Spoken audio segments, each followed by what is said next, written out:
안녕하세요. 너무 반갑습니다. 같이 기도하고 시작하겠습니다.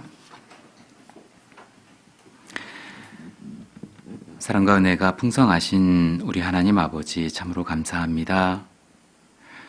죄인으로 태어나서 죄를 물마신 같이 하며 살고 있었습니다. 영원한 지옥 형벌로 떨어질 수밖에 없는 비참한 운명 가운데 있을 때에 주님께서 저희를 먼저 찾아와 주시고 우리의 모든 죄를 단번에 영원히 도말하여 주시고 또 그 믿음을 의롭다 여겨주셔서 주님의 자녀 삼아 주셨습니다. 또한 그 거룩한 주님의 몸된 교회를 저희에게 허락해 주시고 또 말씀과 교제로 저희를 양육하여 가심도 더욱 감사합니다.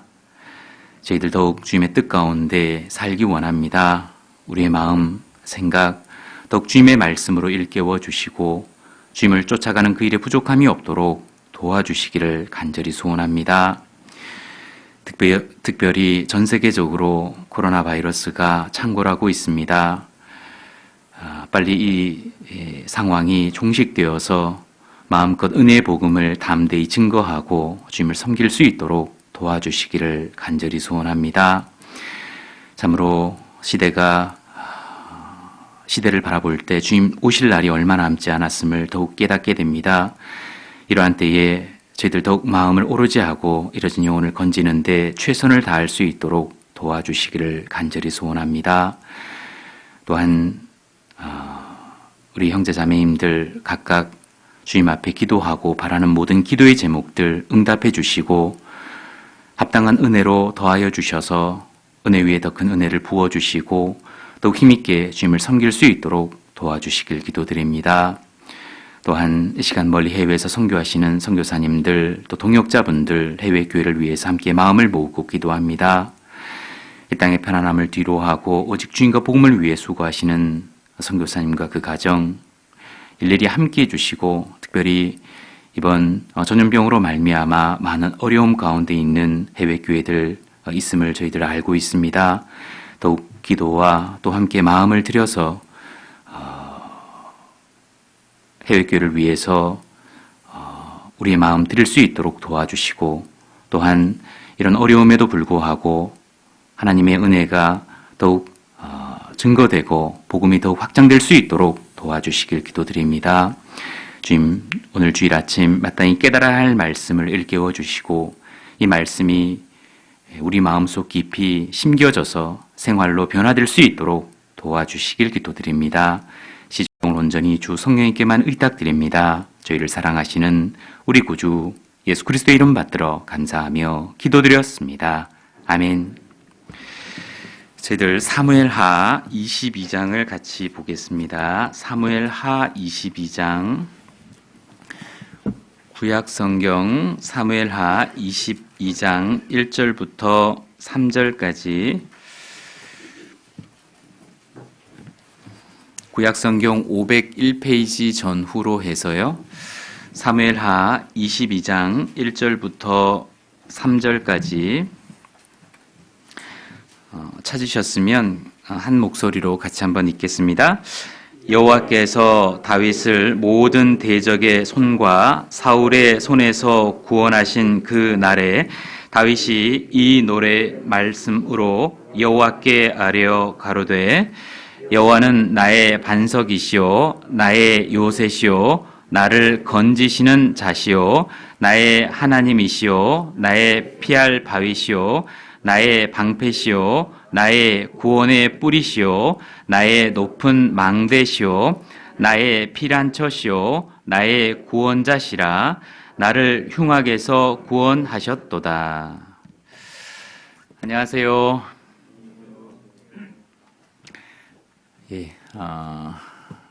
코로나 감염병이 전 세계적으로 창궐하고 있고 이제 국내에서는 조금 마무리되어 가는 듯한 느낌이 있는데 다시 조금 창궐할 기미도 있지만 좀 속히 마무리되기를 기도하고 있습니다. 자유롭게 모일 수 없다는 것이 얼마나 불편한지도 생각을 해보게 되고 또 교회의 중요성도 여러 측면으로 생각해 보는 요즘입니다. 그런데 제가 듣기로는요, 우리 서북교회 식구들, 비록 자유롭게 모이지는 못했지만, 그동안 오히려 더 열심히 전도하시고 복음을 전하셔서 오히려 많은 분들이 구원을 받고 또 교제에 안착하고 계시다는 소식을 듣고 있습니다. 참 격동이 되고 감사가 됩니다. 저희 남부도 최선을 다해서 우리 서부교회를 좀 쫓아갈 수 있도록 노력하도록 하겠습니다. 오늘 같이 좀 상고해 보고자 하는 말씀은 사무엘하 22장의 내용을 본문으로 해서 환난 중에서 건지시는 하나님이라는 제목으로 함께 말씀을 상고해 보고자 합니다. 금방 읽었던 이 본문의 말씀은 사무엘하 21장부터 해서 사실 24장까지는 다윗의 생애를 쭉 정리하는 그러한 이야기가 기록이 되어 있거든요. 그래서 이제 사무엘상을 읽어보면 이제 사울 왕이 등장했다가 이제 사울 왕이 패하여지고 이제 사무엘하가 시작되면 다윗이 등장을 하게 되는데 오늘 말씀은 사무엘상하를 중심으로 해서 하나님께서 다윗을 어떻게 건지셨는지를 구체적으로 좀 살펴보고 하나님의 입장에서 또 어떻게 해서 다윗을 그 위급한 상황에서 계속 건져 가셨는지, 반면에 사울은 하나님 앞에 도움을 받지 못하고 결국 그 가문 자체가 무너지게 되었는지를 좀 비교해서 생각을 조금 해봤으면 좋겠습니다. 즉 하나님께서 위급한 상황 가운데서 도우시고 건지시는 모습으로 나타나고 계신데 그 부분도 한번 생각을 해보고 어떻게 해서 다윗이 하나님 앞에서 그렇게 건짐을 받을 수 있는지, 구원을 받을 수 있었는지도 함께 생각을 조금 해보고 우리의 신앙생활에 교훈을 받아봤으면 좋겠습니다. 다윗은 이제 그 생애를 쭉 마감을 하면서 주님을 이렇게 설명을 하고 계시는 겁니다. 22장 1절에 보시면 여호와께서 다윗을 모든 대적의 손과 사울의 손에서 구원하신 그 날에 다윗이 이 노래의 말씀으로 여호와께 아뢰어. 자, 하나님께서 다윗을 대적의 손에서와 사울의 손에서 구원하셨다는 겁니다. 그래서 2절부터 해서 3절까지 하나님은 나의 반석이시오, 요새시오, 건지시는 자시오, 나의 하나님이시오, 피할 바위시오, 방패시오, 구원의 뿌리시오, 그리고 높은 망대시오, 피난처시오, 구원자시라고 말씀을 하시고 나를 흉악에서 구원하셨다라고 정리하고 있습니다. 하나님은 정말 웅덩이에서 나를 건지시는 구원자시다라고 하는 걸 이제 고백하고 있는 내용이라고 할 수 있거든요. 사무엘상하를 쭉 살펴보면 정말 하나님께서 다윗을 위급한 상황 속에서 계속 건지시는 모습으로 나타나 계십니다. 우리가 잘 아는 것처럼 이제 다윗이 이스라엘 백성들 속에서 이렇게 드러나는 모습이 이제 사무엘상 17장에 나와 있습니다. 사무엘상 17장에 보면 이스라엘 백성들과 블레셋 진영이 이제 싸움을 하고 있습니다. 근데 그 블레셋에는 이제 키가 한 3m 정도 되는 골리앗이 있었어요. 골리앗의 키가 얼마로 기록되어 있냐면 6규빗 한 뼘이라고 기록되어 있거든요.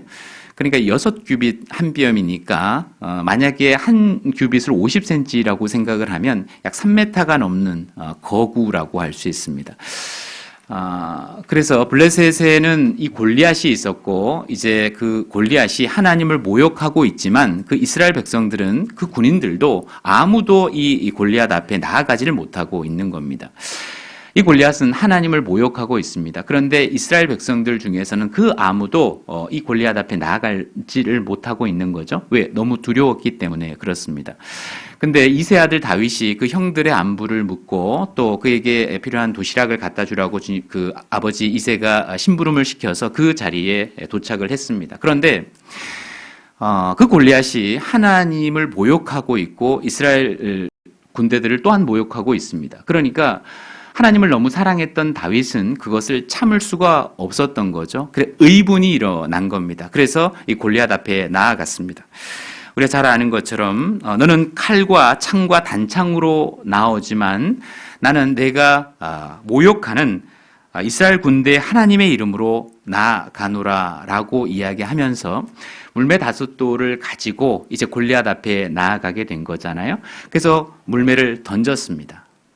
정확하게 이마에 꽂혔고 결국은 이제 이 골리앗이 이제 무너지게 되었던 거죠. 그리고 그를 이제 제거하게 됐습니다. 자, 그 일로 말미암아 이 다윗은 이스라엘 백성들에게 굉장히 유명한 사람이 되었습니다. 그 이름을 하나님이 이제 드러내셨다고 볼 수 있는 거죠. 자, 그 일이 사울 왕에게까지 알려지게 되었고 이 사울 왕은 다윗을 이제 군대 장관으로 임명을 하게 되었습니다. 그리고 이제부터 전쟁이 있을 때마다 이 다윗이 함께 전쟁에 참여하게 되었고 전쟁에 참여할 때마다 그 전쟁에서 큰 성과를 내게 되었던 겁니다. 이스라엘 백성들에게 있어서 다윗은 굉장히 이제 유명한 사람이 되었고 하나님이 그와 함께 하신다는 걸 알게 되었고 이스라엘 사람들은 다윗을 칭송하기 시작했습니다. 그래서 잘 아시는 것처럼 사울이 죽인 자는 천천히요 다윗이 죽인 자는 만만이로다라고 하면서 창화하면서 이제 찬송을 하게 되었던 겁니다. 그런데 안타깝게도 이 다윗의 등장에 대해서 이제 시기 질투하는 마음이 이 사울 왕에게 생기기 시작을 했던 거죠. 그래서 그 이후로 사울 왕이 다윗을 주목하여 보았다라고 말하고 있습니다. 이 주목했다라고 하는 말은 긍정적인 의미로서 주목을 했다라기보다도 시기 질투하는 마음으로 이제 다윗을 보게 되었던 거죠. 그래서 이 다윗을 어떻게 하면 제거할 수 있을까? 제거했으면 좋겠다라고 하는 그 마음이 사울에게 있었습니다. 그래서 사실은 상식적으로는 잘 이해가 되지 않는데 자기의 군대 장관이었고 또 시간이 지나면 자기 딸 미갈의 사위가 남편이 되거든요. 그러니까 자기의 사위가 되었거든요. 다윗이. 그럼에도 불구하고 이 다윗을 죽이기 위해서 혈안이 되었던 사람이 바로 사울이라고 말할 수 있습니다. 근데 놀랍게도 그 10여 년 동안의 그 핍박 가운데서 하나님의 도움으로 다윗은 위급한 상황이 있을 때마다 놀라운 하나님의 섭리와 도우심으로 그 상황 가운데서 건짐을 받게 되는 거예요. 구원을 받게 되는 겁니다. 자, 그 이야기가 사무엘 상하에 자세히 기록되어 있습니다. 몇몇 군데를 좀 찾아보겠습니다. 여기 시를 잠깐 사무엘하 22장의 시를 잠깐 끼워두시고요. 사무엘상 18장을 잠깐 보겠습니다. 사무엘상 18장 사무엘상 18장 438페이지 18장 11절 같이 읽겠습니다. 그가 스스로 이르기를 내가 다윗을 벽에 박으리라 하고 그 창을 던졌으나 다윗이 그 앞에서 2번 피하였더라. 당시 사울은 왕이었고 그 왕을 위해서 이제 수금을 타고 있었습니다. 다윗이. 그런데 그 다윗을 시기 질투하는 마음이 너무 컸던 사울은 수금을 타고 있는 그 다윗을 향해서 창을 바로 던져버린 거예요. 여기 2번 던졌는데 모두 피했다고 되어 있거든요. 그 이외에도 여러 곳에 이 창을 다윗에게 직접 던졌다고 되어 있습니다. 사실은 그 배후에 하나님의 도우심으로 그 상황을 피했던 것을 알 수 있습니다. 동시에 이제 19장의 18장과 19장으로 넘어가면 이제 다윗이 사울의 사위가 돼요. 사울의 딸 미갈이 있었는데 그 미갈이 다윗을 사랑했다고 되어 있습니다. 또한 다윗도 사울 왕의 사위가 되는 것을 굉장히 크게 여겼음을 알 수 있습니다. 그래서 결혼을 하기를 원했는데 이 사울은요, 이 결혼의 상황을 가지고 어떻게 하면 다윗을 제거할까 이렇게 또 생각을 하는 거예요. 사실 있을 수 없는 일이잖아요. 그러면서 사울은 뭐라고 이야기를 하냐면 만약 당신 이 다윗 너가 나의 사위가 되려고 한다면 블레셋 사람의 양피 100개를 나에게 가지고 와라. 그러면 내가 사위가 되는 것을 허락해 주겠다. 이렇게 제안을 하게 돼요. 자, 블레셋 사람의 양피 100개를 가져온다는 게 무슨 말일까? 양피라고 하는 것은 공식 석상에서 말씀드리기가 좀 곤란하지만 아시는 것처럼 이제 이스라엘 백성들에게 이제 할례를 행하게 되고 우리 시대에 이제 포경 수술을 하게 되잖아요. 자, 남자의 그 부분에 이제 껍질을 이제 제거하는 것이 바로 이제 포경 수술인데 그 껍질, 그 양피, 그 100개를 가지고 오라라고 사울이 요구를 하게 되는 겁니다. 자, 100개를 가져온다는 말은 아시는 것처럼 양피를 이렇게 자른다는 것은 그 사람이 완전히 무장 해제를 한 상태고 거의 죽지 않으면 자의적으로는 그 사람의 양피를 자를 수가 없는 거예요. 그런데 100개를 가지고 오라고 말을 하는 것은 실제로 블레셋 사람 100명을 죽이고 그것에 대한 징표로 그 껍질을 잘라서 100개를 가지고 오라. 이제 그것을 요구를 하게 되는 거거든요. 그러니까 사울의 마음속에 어떤 마음이 있었냐면 블레셋 사람 100명을 죽이는 가운데 결국 다윗이 블레셋 사람의 손에 의해서 제거되기를 원하는 마음이 있었던 겁니다. 그래서 소위 자기가 손을 쓰지 않고도 블레셋 사람이 다윗을 죽여서 결국 다윗이 제거되기를 원했던 마음이 사울 속에 있었던 거거든요. 그런데 다윗은 너무나 용맹스러웠고 용기가 있었고 담대해서 실제로 양피 100개를 가지고 온 것이 아니라 몇 개를 가져왔어요? 200개를 가지고 왔어요. 200개를.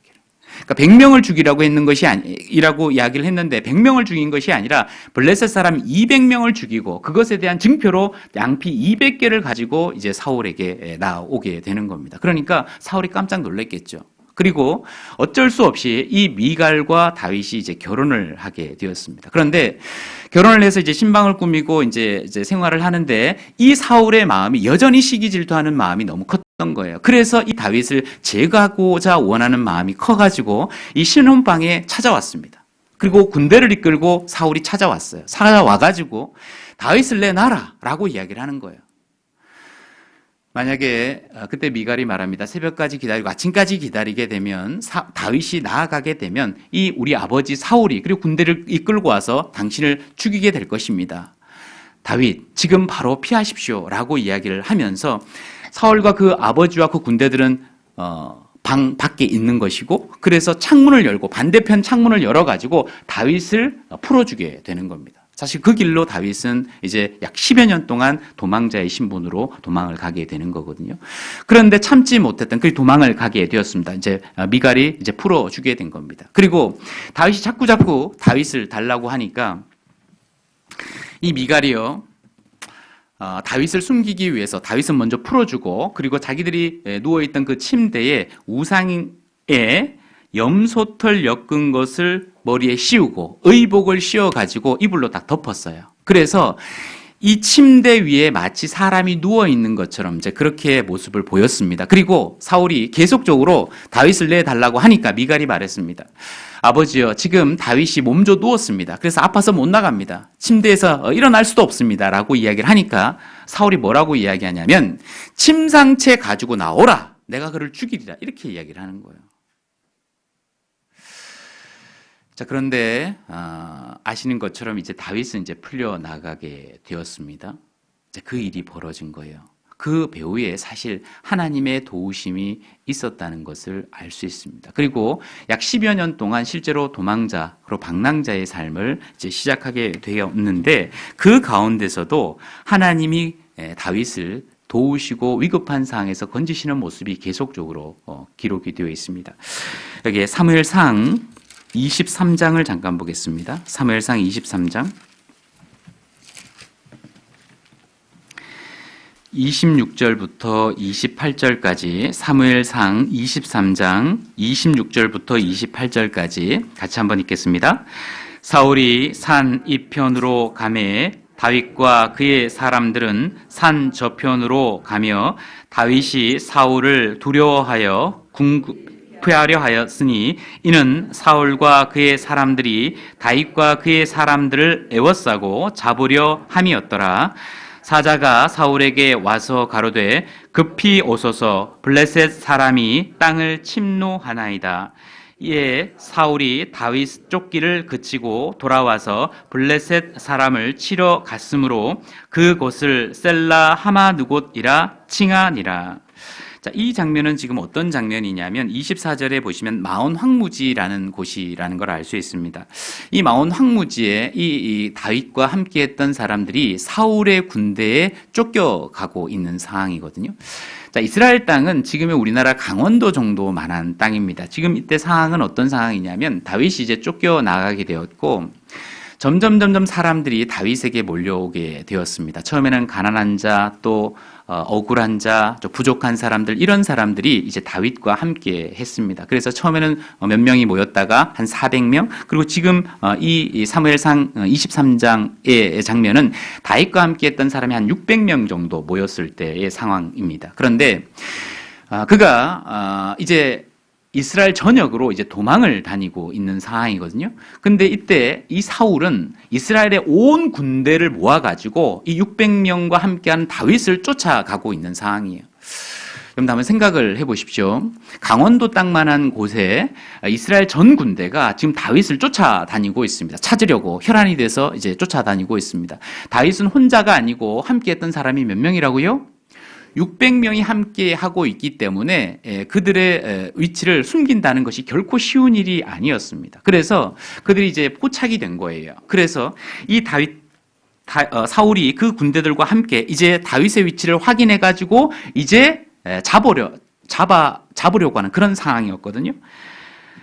26절에 보시면 사울이 산 이편으로 가매 다윗과 그의 사람들은 산 저편으로 가며, 자, 다윗이 이편으로 가면 사울과 함께했던 군인들이 이편으로 쫓아오니까 반대편으로 갈 수밖에 없고, 또 반대편으로 가면 또 이 산으로 도망갈 수밖에 없는 그런 위급한 상황에 있었던 겁니다.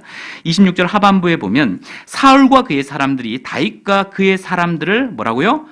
애워사고 잡으려 함이었더라. 여기 애워사고, 이 애워쌌다라는 것은 완전히 둘러싼 겁니다. 이제 위치를 파악했고 이제 다윗과 함께했던 그 사람들은 600명은 말 그대로 도간에 든 쥐가 되었던 겁니다. 이제 이스라엘 전 군대가 이 다윗과 600명을 이제 잡으려고 죽이려고 하고 있으니까 이제 말 그대로 도간에 든 쥐고 더 이상 피할 길이 없는 그런 상황에 처하게 됐던 겁니다. 시간이 조금만 더 지체되면 결국 다윗은 죽을 수밖에 없는 그런 상황이 될 수밖에 없었던 거죠. 자, 그런데 놀라운 것은 그때 하나님의 놀라운 기적이 나타나게 됩니다. 어떤 일이 벌어지느냐면 전령이 나온 거예요. 와가지고 이 사울에게 보고하게 되는 겁니다. 자, 사울 왕이시여 큰일 났습니다. 이제 이 블레셋 사람들이 이제 이스라엘을 치러 왔습니다. 침략하게 되었습니다. 지금 바로 돌아가지 않으면 이스라엘은 결국 점령을 당하게 되게 되는 겁니다. 라고 보고를 하는 거예요. 그러니까 이 사울이 회군을 할 수밖에 없었던 겁니다.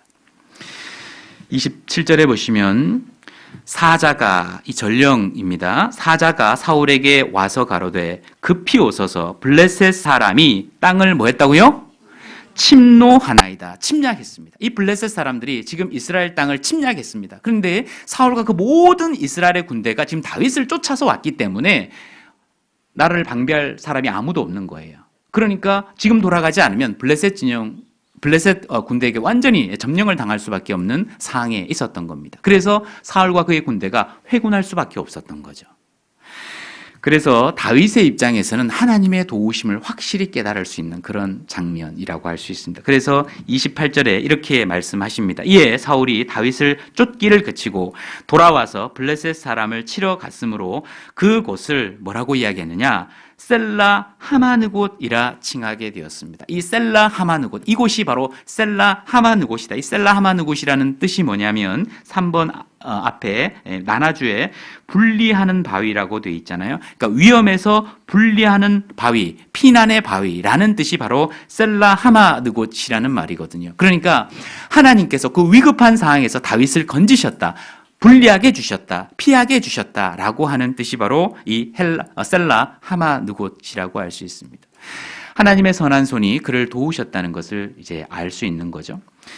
그리고 좀 더 나아가서 이제 사무엘상 27장으로 좀 가보시면요. 27장과 28장에는 지금 어떤 장면이 계속되고 있냐면, 자, 그런 상황 속에서도 다윗은 계속 도망자의 신분으로 있었고, 이제 사울은 계속적으로 다윗을 쫓고 있습니다. 자, 이스라엘 전역을 계속 도망을 다녔는데, 말 그대로 강원도 땅만한 정도에 계속적으로 도망을 다니니까 이제 더 이상 도망 다닐 곳이 없었던 거예요. 그래서 이제 다윗과 그 함께했던 무리들은 이스라엘 땅에는 도망을 할 곳이 없으니까 블레셋 진영으로 들어가게 됩니다.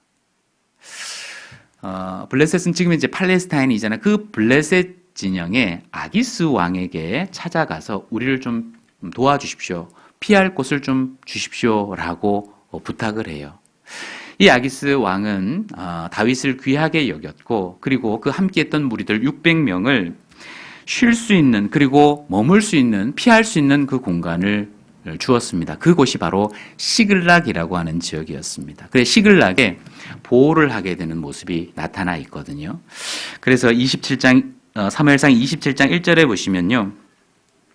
다윗이 그 마음에 생각하기를 내가 후일에는 사울의 손에 망하리니 블레셋 사람의 땅으로 피하여 들어가는 것이 상책이로다. 이제 더 이상 이스라엘 땅에는 피할 곳이 없어서 이제 어디로 들어갔어요? 블레셋 지역으로 들어가게 됐습니다. 그래서 아기스 왕에게 부탁을 해서 우리가 피할 곳을 좀 달라. 아기스 왕은 다윗을 귀하게 여겼고 그래서 시글락이라고 하는 블레셋 지역 저 아래쪽입니다. 그래서 시글락이라고 하는 그곳에 600명이 거주할 수 있는 그런 공간을 이제 허락을 했어요. 자, 그런데 놀라운 일이 벌어진 거예요. 어떤 일이 벌어졌느냐? 이스라엘과 블레셋과 이스라엘 간에 이제 전투가 벌어진 거예요. 그러니까 이스라엘과 블레셋 간의 전쟁이 벌어졌는데 이 블레셋의 아기스 왕이 이 다윗에게 부탁을 하는 거예요. 그리고 엄밀히 말하면 요구를 했다고 말할 수 있습니다. 어떤 요구를 했느냐? 우리가 이스라엘과 지금 전투를 하러 간다. 그것이 바로 길보아 전투거든요. 전투를 하러 가는데 너는 당연히 우리 블레셋 진영과 함께 전투에 참여해야 된다라고 요구를 하는 거예요. 다윗의 입장에서는 그 요구를 받아주지 않을 수도 없고 받아줄 수도 없고 안 받아줄 수도 없는 그런 상황에 처하게 되는 겁니다. 왜 그러냐면 지금 다윗은 누구의 도움으로 시글락에 있는 거죠? 이 블레셋 왕 아기스의 도움으로 그들이 피하고 있습니다. 그런데 거기에서 정말 하명을 받고 순종하는 위치에서 지금 피하고 있거든요. 그런데 이 아기스가 이 전투에 참여해서 같이 이스라엘 백성과 싸우자 이렇게 이야기를 하고 있는 겁니다. 자, 다윗의 입장에서는 기름 부음을 받은 사람입니다. 장차 이스라엘의 왕이 될 사람이에요. 자, 그런데 이 블레셋 진영과 함께 전쟁에 참여해서 물론 총은 없었지만 총뿌리를 거르고 창뿌리를 겨눠서 이스라엘 백성과 함께 전투를 하게 되면 결국은 이스라엘 민족을 자기 손으로 죽이게 된 그런 일이 벌어지게 되는 거잖아요. 그런데 그 전쟁에 참여하기 싫습니다. 참여하기 못하겠습니다. 라고 말을 하게 되면 은혜를 배반하게 되는 것이고 동시에 그 시글락에서 더 이상 몸을 피할 수 없는 그런 상황에 처하게 되는 겁니다. 그런데 어쩔 수 없이 사실 이걸 질문을 할 때 다윗이 정확하게 대답은 못하지만 어쩔 수 없이 그러면 따라가겠습니다. 라고 하는 뉘앙스로 대답을 하게 되는 겁니다. 그래서 결국은 이 600명과 함께 이 길보아 전투에 참여하게 돼요. 자, 그런데 놀라운 일이 벌어지게 되는 겁니다. 뭐냐 하면 당시 블레셋은 5명의 이제 왕들의 연합체라고 말할 수 있는데 그 우두머리가 아기스라고 할 수 있습니다. 그런데 이 아기스는 다윗을 귀하게 여겼고 당연히 전투에 참여하는 것이 맞다라고 생각을 했는데 이 전투장에 딱 가보니까 이 블레셋의 나머지 왕들은 다윗과 그 함께했던 무리에 대해서 이 전투에 참여하는 것이 맞지 않다라고 거부하게 되는 거예요. 왜 거부하게 되느냐? 만약에 다윗이 이 블레셋 우리 진영에서 지금 전투에 참여하는데 만약에 전투장에 가가지고 사울과 함께 전투를 하는 가운데 말 그대로 배반을 해서 오히려 창뿌리를 우리를 향해서 겨누면 어떻게 되느냐 이 말입니다. 다윗은 이스라엘 사람인데 그들과 함께 사울 왕과 합작을 해가지고 우리에게 대적자가 되면 결국은 어떻게 되느냐? 다윗은 이 전쟁에 참여하면 안 된다라고 이야기를 하는 거예요. 그래서 결국은 하나님의 도우심으로 나머지 방백들 4사람이 다윗은 안 된다라고 이야기해서 결국은 이 길보아 전투에 참여하지 않게 되는 일이 벌어지게 된 거거든요.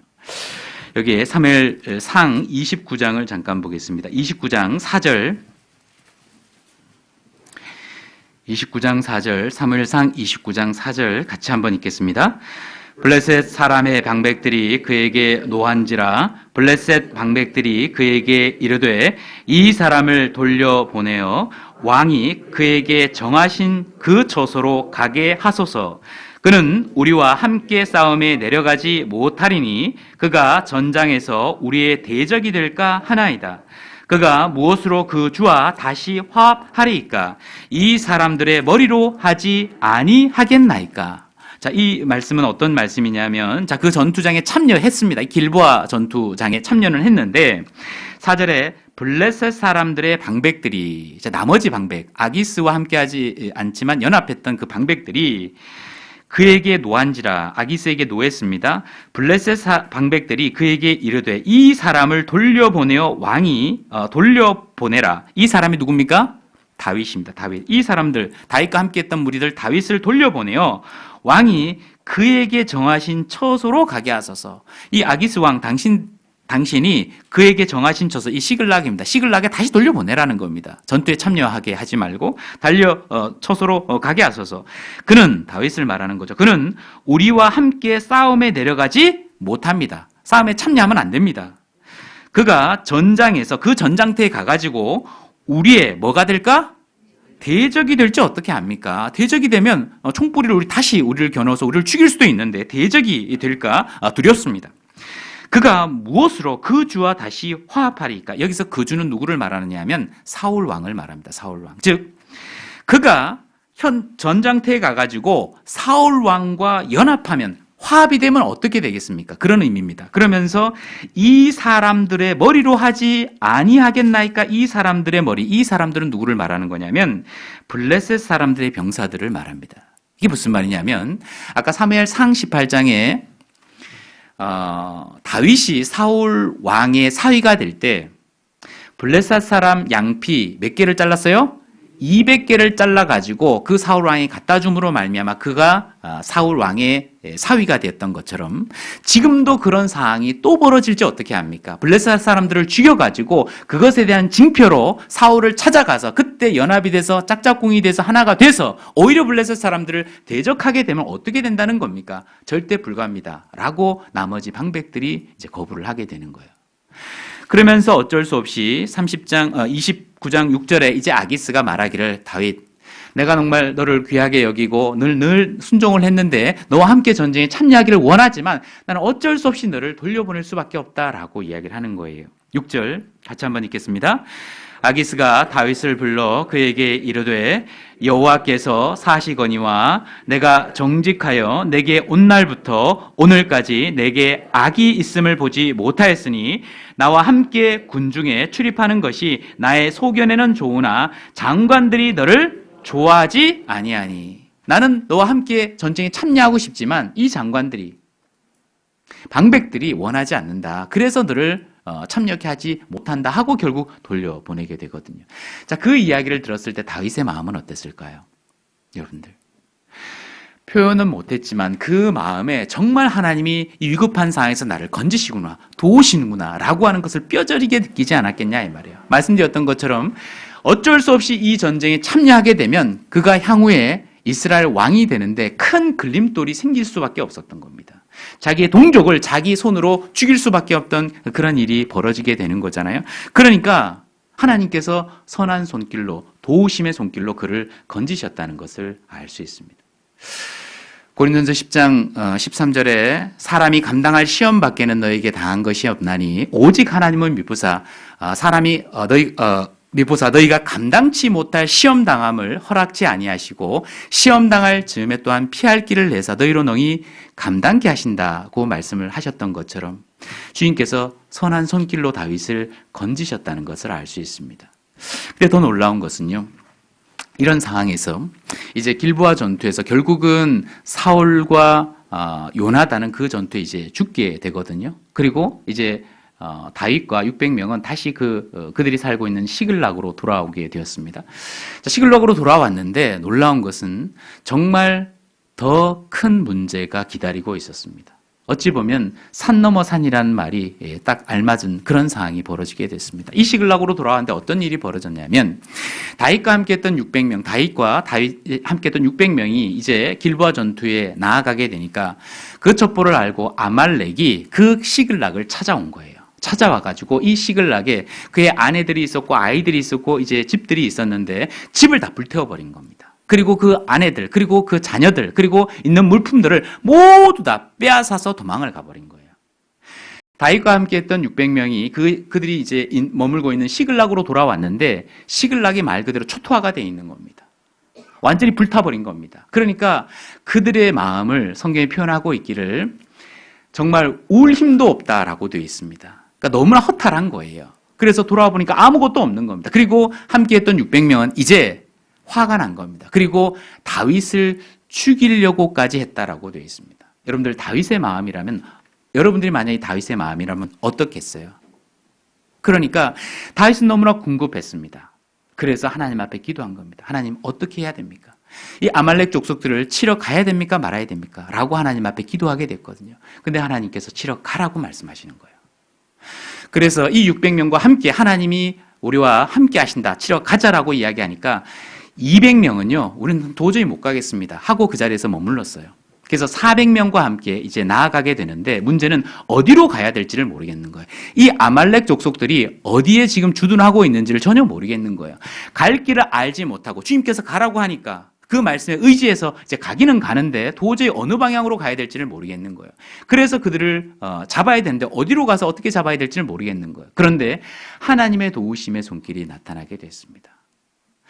길을 가는데 한 소년을 만난 거예요. 그가 누구냐? 애굽의 소년이었고, 그 사람이 아말렉 족속의 종으로서 그 전투에, 이 시글락 전투에 참여했던, 시글락을 빼앗아 갔던 그 아말렉과 함께 시글락을 여인들과 그리고 물품들을 빼앗아 갖는 그 전쟁에 함께했던 그 사람을 만나게 된 겁니다. 이 종이요, 아말렉의 종이었는데 그가 병이 들었어요. 그러니까 대열에서 떨어지게 된 겁니다. 사흘을 아무것도 먹지 못하고 이제 죽어가는 그런 상황에 있었거든요. 그때에 다윗이 그를 만나가지고 떡을 주고 건포도를 주고 물을 주고 그리고 그를 살렸습니다. 그리고 너는 누구냐? 나는 애굽 사람입니다. 그런데 아말렉의 종으로 이 시글락 전투에 내가 참여했습니다. 나의 생명을 보장해주면 아말렉 족속이 지금 어디 있는지 가르쳐 주겠습니다. 약조아마, 너희 생명을 살려주겠다, 가르쳐 달라고 이야기했습니다. 그래서 바로 쫓아갔거든요. 그러니까 이 아말렉 족속들이요, 이 시글락 전투에서 승리한 그 승리의 기쁨에 도취가 돼가지고 술판을 벌이고 완전히 무장이 해제가 되어 있는 상태에 있었던 겁니다. 그때 이 다윗과 함께했던 그 400명의 군사들이요, 새벽부터 저녁까지 그 무장 해제돼서 술판을 벌이고 있는 이 아말렉 족속들을 완전히 다 진멸시켜버린 거예요. 그리고 빼앗겼던 여인들과 아내, 그리고 여인들, 그리고 모든 물품을 다 다시 되찾아오는 겁니다. 되찾아와서 200명 함께하지 않은 사람에게도 나누어주고, 뿐 아니라 유다의 장로들에게도 그 물품을 선물로 나누어 주게 되는 그 일이 벌어지게 된 거거든요. 여러분들 한번 생각을 한번 해봅시다. 만약에 시글락으로 돌아왔는데 갈 바를 알지 못하고 아말렉 족속들의 위치를 알지 못하고 있는 상황에서 그때에 만약에 그 소년을 만나지 못했다면, 그 애굽 소년을 만나지 못했다면 다윗은 어떻게 되었을까요? 다윗은 아마 600명에 의해서 아마 제거되었을지도 모릅니다. 근데 놀라운 하나님의 섭리로 그 소년을 우연찮게 발견케 해준 거잖아요. 그래서 이렇게 된 겁니다. 사무엘상 여기에 30장 16절에 보시면 30장 16절 부터 19절 같이 한번 읽겠습니다. 그가 인도하여 내려가니 그들이 온 땅에 편만하여 블레셋 사람의 땅과 유다 땅에서 크게 탈취하였음을 인하여 먹고 마시며 춤추는지라.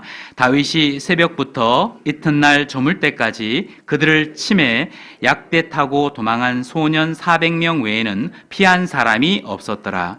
다윗이 아말렉 사람의 취하였던 모든 것을 도로 찾고 그 두 아내를 구원하였고, 그들의 탈취하였던 것 무리의 자녀들이나 빼앗았던 것의 대소를 물론하고 아무것도 잃은 것이 없이 다윗이 도로 찾아왔고. 그래서 16절에 보시면, 자, 이 아말렉 족속, 그 애굽 소년으로 말미암아 이 아말렉 족속들이 거주하고 있는 지역에 갔거든요.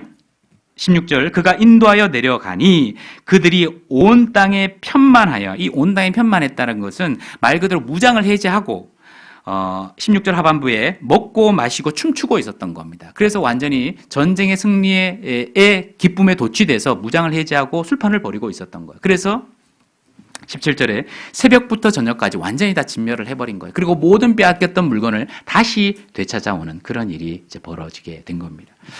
자, 하나님의 선한 손길이 함께 하셨다는 것을 알 수 있습니다. 이제 그리고 드디어 이제 사무엘하로 넘어가게 되면 다윗이 이제 왕이 된 거예요. 자, 왕이 되어서 하나님의 왕이 된 이후에도 하나님의 선한 손길이 늘 다윗과 함께 했다는 걸 알 수 있습니다. 물론 다윗이 하나님 앞에 잘못을 해서 징계를 받은 경우가 있었습니다. 다윗이 우리아의 아내 밧세바를 취해서 결국 하나님께서 칼이 너희 집안을 떠나지 않을 것이다 라고 말씀하셨던 것처럼 이 가족들에 의해서 가족들이 계속 어려움을 고난을 가족들로 말미암아 그런 일이 벌어지게 됐습니다. 칼이 그들을 집안에 떠나지 않는 거예요.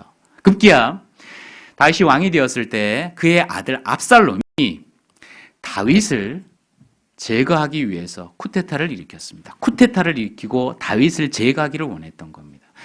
반역을 한 거예요. 자기 아들이 자기의 아버지를 쫓아내고 자기가 왕이 된 겁니다.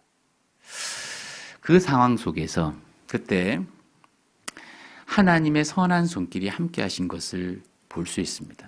무슨 말이냐면 이 압살롬은요, 그 모반을 누구를 통해서 함께 그 일을 하게 되었냐면 아히도벨이라고 하는 책략가, 이 모사와 함께 그 일을 도모하게 됐거든요. 자, 그런데 압살롬에게는 아히도벨이라고 하는 책략가가 있었습니다. 그런데 다윗에게는 후세라고 하는 책략가가 있었습니다. 그런데 이 후세가 다윗과 그 함께했던 사람들은 급히 도망을 가게 되었고, 후세가 이제 압살롬에게 나아갔습니다. 그리고 후세도 이제 책략을 보고를 하게 되는 거예요. 그래서 압살롬이 이렇게 이야기합니다. 자기에게는 두 책략가가 지금 앞에 있는 겁니다. 아히도빌도 있었고 후세도 있었습니다. 지금 상황은 어떤 상황이냐? 이제 왕위를 찬탈해서 자기가 왕자가 되었습니다. 다윗과 함께했던 무리들은 급하게 도망을 간 상태예요. 그래서 이 이후의 상태를 어떻게 정리할 것이냐라고 하는 것을 이 압살롬이 두 책략가에게 물어봅니다. 아히도벨은 이렇게 이야기합니다. 그 상황이 두 사람의 보고가 틀려요. 뭐냐면 왕이시여, 지금 다윗과 함께했던 무리들은 급하게 도망을 갔기 때문에 지금 나에게 12,000명의 군대를 주시면 내가 급하게 그들과 함께 그들을 쫓아가서 이 다윗을 금방 제거할 수 있습니다. 지금은 급히 도망간 상황이기 때문에 지금 바로 달려가면 제거할 수 있습니다. 이렇게 보고를 하게 됩니다. 아히도벨이 그렇게 보고를 해요. 근데 후세는 압살롬에게 가서 어떻게 보고를 하게 되냐면, 왕이시여, 다윗은 전장터에서 잔뼈가 굵은 사람입니다. 다윗은 보통 사람이 아닙니다. 지금 도망을 간 위급한 상황이지만 그 무리와 함께 다윗이 있는 것이 아니라 별도로 떨어져서 존재할 것입니다. 만약에 섣불리 공격을 하다가 그 상황을 눈치채게 되면 역풍을 맞을 수가 있습니다. 지금 당장 쫓아가는 것이 중요한 것이 아니라 이스라엘 전역에서 군대를 모아가지고 그리고 그 군대 선봉에 압살롬 당신이 쓰십시오. 그래서 우두머리라고 하는 것을 압살롬 당신이 우두머리라고 하는 걸 나타내시고 수많은 군대를 모아가지고 이스라엘 다윗을 이제 공격하게 되면 인의 전술로 당연히 이길 수밖에 없습니다라고 후세가 압살롬에게 보고를 하는 거예요.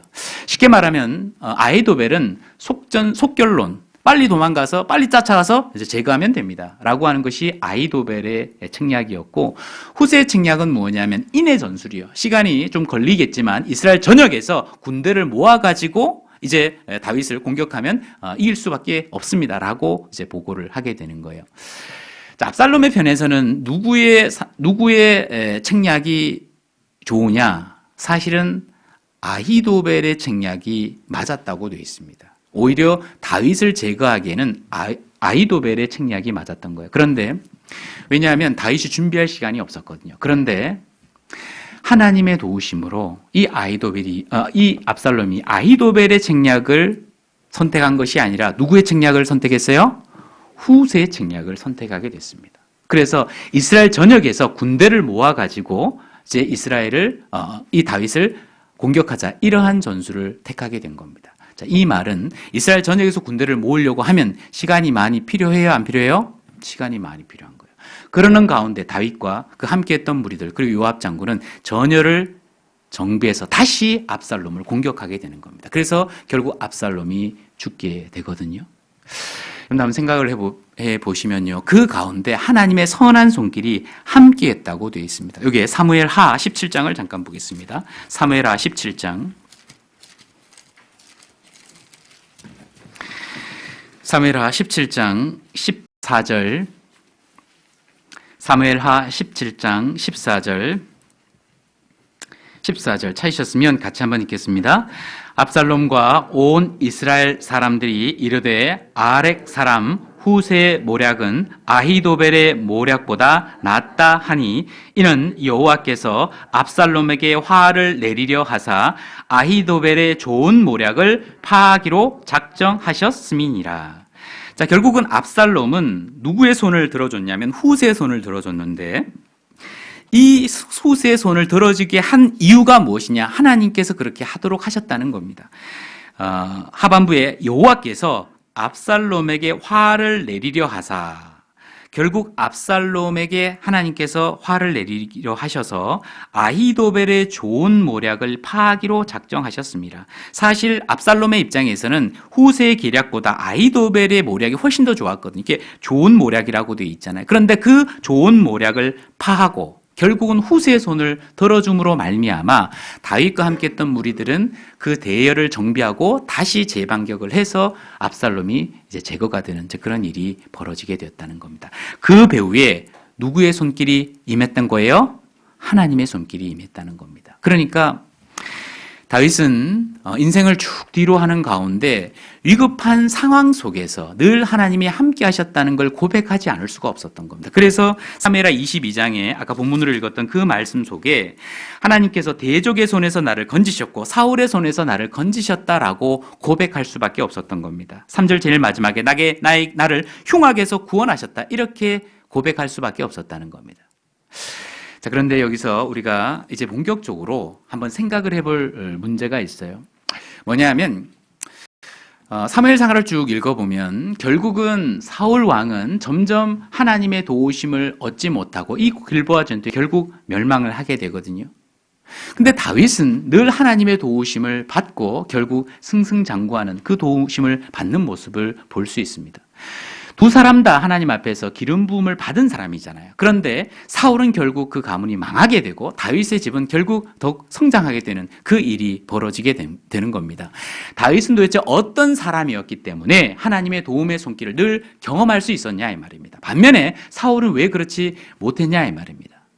물론 여러 관점으로 생각을 해볼 수 있습니다. 그런데 몇 가지로 좀 정리를 해보고 싶습니다. 뭐냐 하면 결론적으로 다윗은 어떤 사람이었기 때문에 하나님의 선한 도움의 손길을 늘 받을 수 있었냐 이 말이에요. 다윗의 삶을 총체적으로 평가하는 것이 바로 사도행전 13장에 언급되어 있습니다. 뭐라고 말씀하고 계시냐면 이 다윗은 하나님의 마음에 합한 사람이었다라고 말을 하고 있습니다. 이 다윗은 하나님의 마음에 합한 사람이었기 때문에 그래서 물론 실수도 있고 고난이 있고 또 징계도 받았지만 그 징계 가운데서도 주님이 도와주셨다는 것을 알 수 있거든요. 사도행전 13장을 잠깐 보겠습니다. 사도행전 13장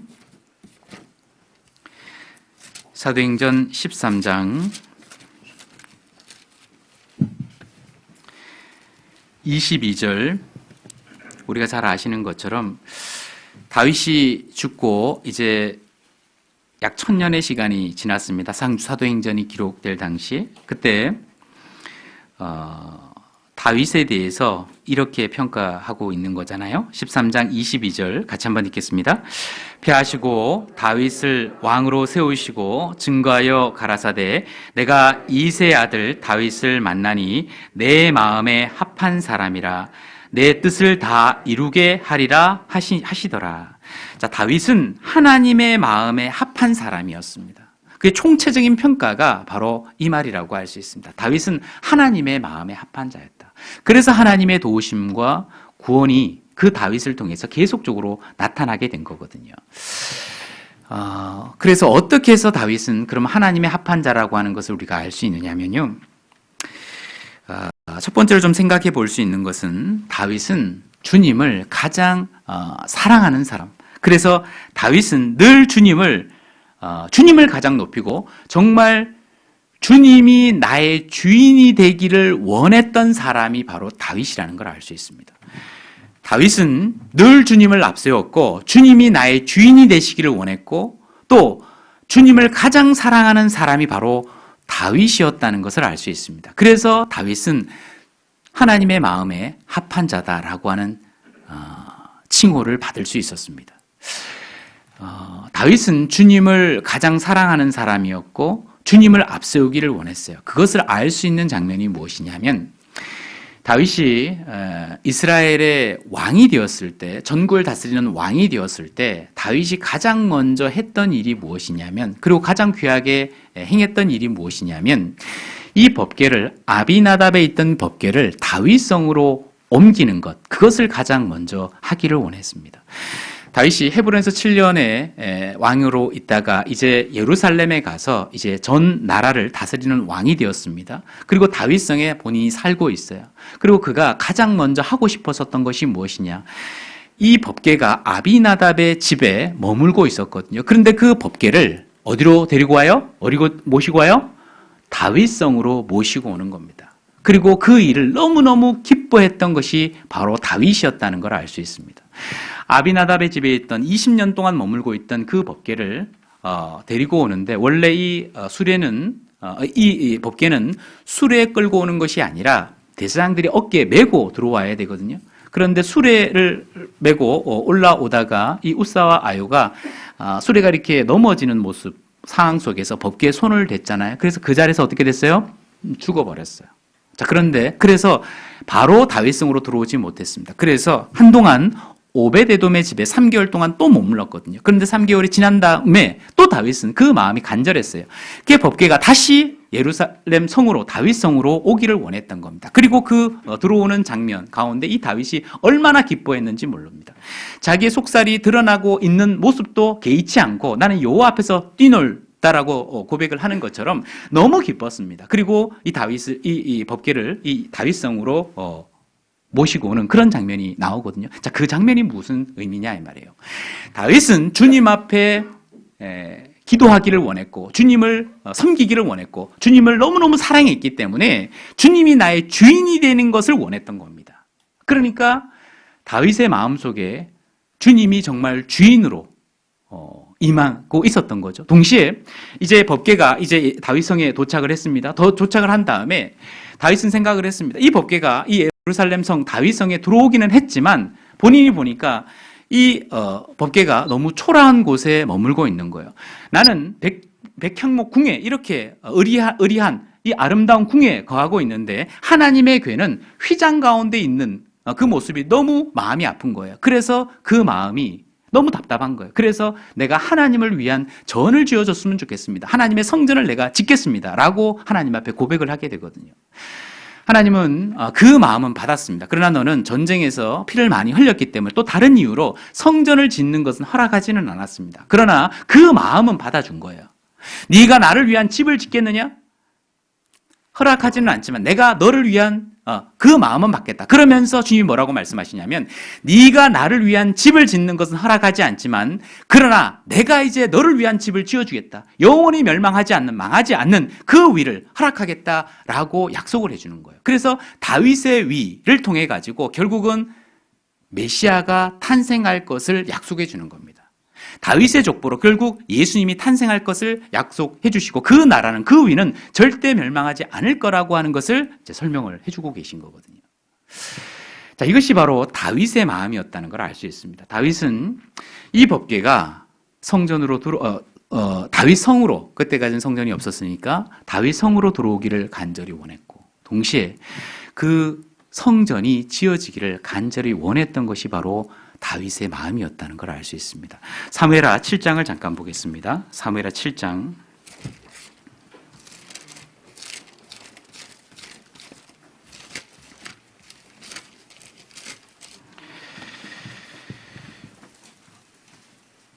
사무엘하 6장에 이제 그 법궤가 다윗 성으로 들어오는 모습이 기록되어 있습니다. 그리고 사무엘하 7장에는 다윗의 마음이 언급되어 있습니다. 사무엘하 7장 2절 473페이지 사무엘하 7장 2절 같이 한번 읽겠습니다. 왕이 선지자 나단에게 이르되 볼지어다 나는 백향목 궁에 거하거늘 하나님의 궤는 휘장 가운데 있도다. 나는 이 백향목 궁에 이 어리어리한 궁전에 내가 있는데 하나님의 법궤는 다윗성으로 오기는 했지만 예루살렘 성으로 오기는 했지만 휘장 천막 가운데 있는 모습이 마음이 너무너무 아픈 거예요. 그래서 하나님을 위한 성전을 내가 짓겠습니다라고 하나님 앞에 고백을 하는 겁니다. 결국 그 아들 때 솔로몬에 의해서 성전이 이제 건축이 되잖아요. 그러나 하나님은 그 마음을 받으셔서 너의 위가 결코 무너지지 않을 것을 약속을 해주는 겁니다. 자, 그런데 이 모습은 어떤 모습이냐면 정말 하나님을 정말 주인으로 모시는 모습이 바로 다윗의 모습 아닙니까? 법궤가 본인이 거하고 있는 왕궁으로 다윗 성으로 온다라고 하는 것은 주님을 내 주인으로 모시겠다라고 하는 것에 대한 모습입니다. 사실 그것에 대한 예표라고 할 수 있습니다. 구원을 받았지만 많은 사람들이 어떻게 생각하냐면 주님을 구세주라고는 생각을 하는데 주인으로는 안 모시려고 하는 거예요. 그러나 다윗은 주님을 정말 주인으로 모시고자 원했던 겁니다. 사도행전 2장 36절에 보시면 뭐라고 말씀하고 계시냐면요. 이 예수를 하나님이 주와 그리스도가 되게 하셨다라고 말씀하셨거든요. 이 예수님을 주와 그리스도가 되게 하셨다라고 말씀하셨습니다. 자, 그리스도라고 하는 것은 구세주, 그래서 우리의 죄를 사하시는 분이라는 의미가 이 그리스도잖아요. 그런데 예수님은 주와 그리스도, 그리스도만의 의미가 있는 것이 아니라 그 앞에 뭐가 되신다고요? 주가 되신다 이 말입니다. 주가. 자, 예수님은 주인이 되시는 분이시다 이 말입니다. 예수님이 주인이시라는 말은 우리는 주님 앞에 어떤 위치에 있다는 거예요? 종의 위치에 있다는 걸 말해주는 겁니다. 그런데 많은 그리스도인들이 주님을 그리스도로는 받아들이지만 우리의 죄를 사하신 그리스도, 메시아, 구세주로는 받아들이지만 그러나 진짜 주인으로는 안 받아들이는 거예요. 내가 종된 위치로 나아가지 않는 겁니다. 그래서 하나님의 도우심과 구원하심을 경험하지 못하는 경우가 있습니다. 그러나 다윗은 그러지 않았습니다. 다윗은 그 법궤를 다윗성으로 모시는 것 자체가 주님을 정말 주인으로 모시고 싶은 그런 마음이 간절히 있었던 겁니다. 왜? 주님을 사랑했기 때문에 그렇습니다. 그것이 하나님의 마음에 합한 자다라고 하는 칭호를 받게 했다고 말할 수 있습니다. 그 근본적인 이유가 거기 있다고 할 수 있습니다. 주님을 주인으로 모신 것, 주님을 우선시하는 것, 그래서 먼저 그의 나라를 구하는 삶, 사실 그것을 주님이 기뻐하시고 축복해 주시는 겁니다. 이번에도 이제 서북교회 청년회에서 이제 어버이날을 맞이해서 이제 카네이션을 만드셨잖아요. 이제 만들어가지고 이제 비누도 만드시고 액자도 만드셨는데 너무 이쁘게 만드셨더라고요. 잠깐 이야기를 들어보니까 이 청년 형제 자매님들이 몇 날 며칠을 준비해서 이것을 수고해서 만드셨다는 것을 이제 듣게 됐습니다. 그러면서 큰 감동이 되었습니다. 거기에는 분명히 많은 수고와 열정, 헌신이 들어갔다고 생각이 됩니다. 그런데 모르긴 몰라도 그 일에 적극적으로 참여하시는 분들도 계셨을 것이고 혹 그렇지 못하셨 분들도 계시지 않으셨을까라고 어림잡아서 생각을 해볼 수 있습니다. 어떤 분들은 그 일을, 교회에서 결정된 그 일이 있을 때 함께 동참하고 함께 마음을 내고 먼저 참여하고 나의 모든 일정보다도 먼저 주님의 일을 생각하는 그런 사람들이 있습니다. 반면에 어떤 사람들에게 있어서는 그 문제는 나에게 후순위가 되는 거예요. 먼저 그의 나라와 그의 일을 구하는 것이 아니라 자기 일에 빠른 그런 사람들도 있을 수 있는 겁니다. 하나님께서 누구를 과연 더 기뻐하실 거냐 이 말입니다. 누가 하나님의 마음에 합한 자다라고 말을 할 거냐 이 말입니다. 누가 그 법궤를 다윗성으로 옮기는, 그가 거하는 성에 주님을 주인으로 모시는 그 모습이 과연 누구의 모습일 거냐 이 말입니다. 예전에 그런 일이 있었습니다. 예전에 이제 청년의 교제를 함께 할 때에 토요 청년의 교제가 중요하잖아요. 그래서 함께 모이는데 얼굴을 보는 것이 사실 굉장히 중요합니다. 그래서 함께 마음을 모으고 함께 하는데 어떤 분이요. 분명히 청년의 교제를 가야 되는데 너무 몸이 안 좋은 거예요.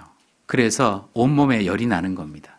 아마 요즘 같아서는 이제 격리가 됐겠지만 그런 데는 코로나 바이러스가 없었으니까 함께 가기는 가야 되는데 너무 힘든 겁니다. 그런데 내가 그 자리에 함께하지 않으면 형제자매님들이 힘들어하지 않겠냐, 혹 마음에 슬퍼하지 않겠냐, 그리고 주님께서 기뻐하지 않지 않겠느냐라는 마음이 들어가지고 그 자리에 참여했습니다. 그런데 몸이 펄펄 끓는 거예요. 그럼 어떻게 해야 되느냐? 그 자매님 가운데 간호사 자매님이 계셨거든요. 그래서 간호사 자매님께 링거를 좀 맞고 주사를 좀 준비해서 가지고 오라 해서 주사를 맞고 옆에서 누워 있었습니다. 그래서 함께 청년의 교제가, 옆에서는 청년의 교제가 진행이 됐던 겁니다. 그리고 한편 그 옆에 있는 분들은 이제 누워서 이 이야기를 귀로만 듣고 있는 겁니다. 그 모습을 봤을 때 함께 했던 형제 자매님들이 마음이 정말 격동을 받았을까요? 안 받았을까요? 너무너무 격동을 받은 거예요. 왜? 그런 몸을 이끌고라도 함께 교제하는 자리에 참여한다는 것 자체가, 그 존재 자체가, 그 함께하는 그 마음 자체가 얼마나 큰 감동을 주었는지 모릅니다. 그런 기억이 있습니다.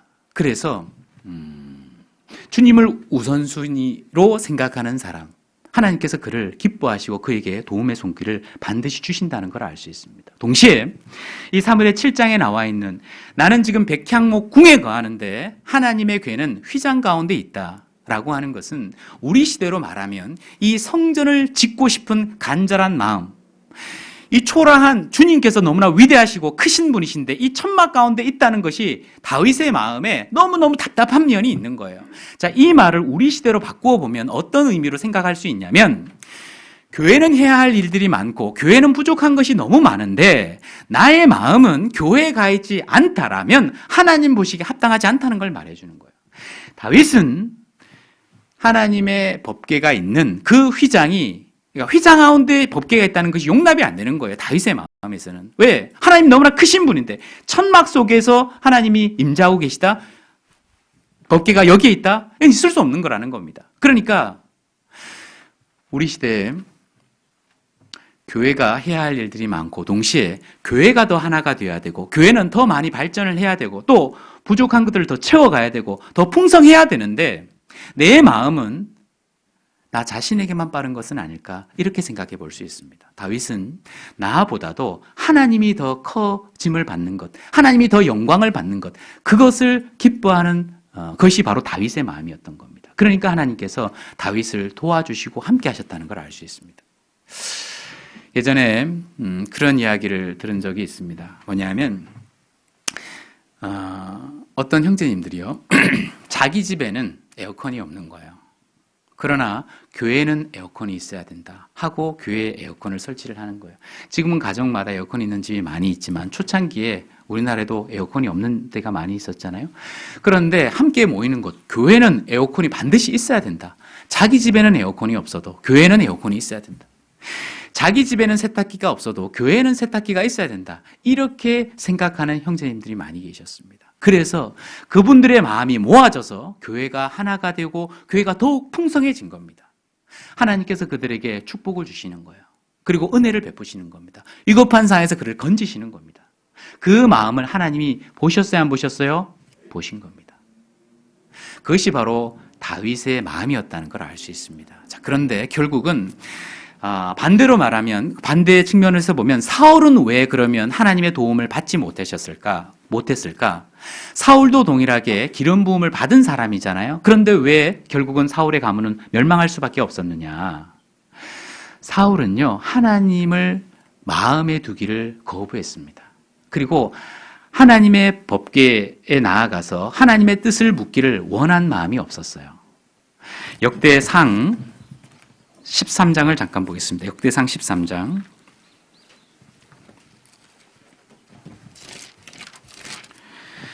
역대상 13장 3절, 구약성경 631페이지, 역대상 13장 3절, 631페이지, 역대상 13장 3절 찾으셨으면 같이 한번 읽겠습니다.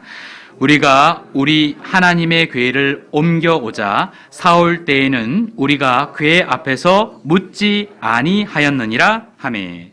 자, 13장 3절에 보시면 다윗이 이제 사무엘하 6장의 법궤를 옮겨가는 모습이 똑같이 이제 다시 한번 이제 그려지고 기록되고 있는데 3절에 우리가 우리 하나님의 궤를 다윗성으로 옮기자 그렇게 이야기하는데 하반부에 보시면 사울 때에는 우리가 하나님의 궤에서 뭐예요? 묻지 아니하였느니라. 자, 사울이 왕으로 있을 때는 이 법궤를 모시고 올 생각도 안 하고 법궤 앞에 나아가서 하나님의 뜻을 물어본 적도 있다 없다? 없다 이거예요. 사울은 법궤에 나아가기를 원한 적이 없어요. 그러니까 주님을 주인으로 모신 적도 없고, 그리고 주님께 물어봐서 주님의 뜻대로 하겠다라고 하는 그런 마음도 없고, 그리고 주님을 우선주의로 살아가는 마음도 없고, 사울은 사실 자기를 위한 기념비를 세웠다라고 되어 있습니다. 그러니까 주님이 주인이 아니라 기름 부음을 받았지만 누가 주인이었던 거예요? 자기가 주인이었던 거예요. 자기를 위한 기념비를 세웠다. 내가 높아지는 거예요. 그러니까 주님을 주인으로 모신 것이 아니라 자기 자신이 여전히 주인의 위치에 있었던 사람이 바로 사울이었다는 걸 알 수 있습니다. 그래서 결국은 사울의 가문은 무너지게 되었던 겁니다. 반면에 다윗은 그 위급한 상황, 10여 년의 상황이 지나는 가운데서도 결국 사람들이 계속 모이게 되었고, 다윗은 이스라엘의 왕이 될 수 있었다는 것을 알 수 있습니다. 그리고 두 번째 좀 생각해 보고 싶은 것은, 결국 왜 다윗은 결국 세워지게 되었고 도움의 손길을 받았고 사울은 그렇지 못했을까? 두 번째로 좀 생각해 보고 싶은 것은요, 하나님 앞에 다윗은 철저한 회개가 있었습니다. 반면에 사울은 그렇지 못했다는 걸 알 수 있습니다. 우리가 잘 아시는 것처럼 다윗은 실수를 안 한 것이 아니에요. 우리가 잘 아는 것처럼 가장 큰 실수가 그가 왕이 되었을 때 우리아의 아내 밧세바를 취하게 됐잖아요. 1년의 시간이 지난 다음에 나단 선지자가 와가지고 다윗을 정확하게 그 죄에 대해서 언급을 하게 되었습니다. 왕의 입장에서는 어찌 보면 그걸 무시할 수도 있었겠죠. 그리고 나단 선지자를 오히려 죽일 수도 있었을 거라고 생각할 수 있습니다. 그러나 다윗은 그 말을 하나님의 말씀이라고 받고 그 자리에서 완전히 꼬꾸라진 거예요. 그리고 그가 하나님 앞에 회개했던 모습이 시편 여러 곳에 자세히 기록되어 있습니다. 시편 6편, 51편, 56편 이런 곳이 바로 그때 상황을 이제 이야기를 하고 있는데, 시편 6편 6절에는 뭐라고 말씀하시냐면, 내가 탄식함으로 곤핍하여 밤마다 눈물로 내 침상을 띄우며 내 유를 적시나이다. 간절히 기도했다는 걸 알 수 있습니다. 그리고 내가 왜 그런 죄를 지었을까? 그 죄에 대한 깊은 묵상과 참회를 통해서 내가 근본부터 죄인이구나라고 하는 그 진리도 깨닫게 된 거예요. 그래서 시편 51편 5절에 내가 죄악 중에 출생하였으며 모친이 죄 중에 나를 잉태하였나이다. 우리가 전도 집회 때 그리고 그 근본의 죄에 대해서 말씀을 들을 때 늘 깨닫게 되는 말씀인데, 그 말씀도 그때 비로소 깨닫게 된 거거든요. 그러니까 다윗은 깊은 참회의 시간을 가졌습니다. 그리고 말 그대로 하나님 앞에 완전히 꼬꾸라진 거예요. 그래서 그 이후에 똑같은 범죄를 범하지 않았다라고 되어 있거든요. 그래서 열왕기상에 보면 나이가 들었을 때 다윗에게 아비삭이라고 하는 동료를 집어넣어 주었지만 동침치 않았다라고 되어 있습니다. 보십시오. 다윗은 그 범죄가 크죠. 사람을 우리아를 결국 또 죽이기도 했잖아요. 간음죄를 짓고 살인죄를 지었는데 그것에 대한 참회가 있었고, 그리고 다시는 그 일을 반복하지 않았습니다. 우리는 어떻습니까? 우리는 죄를 범하고 회개하지만 가끔씩은 또다시 똑같은 범죄를 짓는 나 자신을 발견할 때도 있어요, 없어요? 있습니다. 그러나 다윗은 그렇게 하지 않았습니다. 그 죄에 대해서 다시는 범하지 않았다고 되어 있거든요. 열왕기상 1장을 잠깐 보겠습니다. 열왕기상 1장.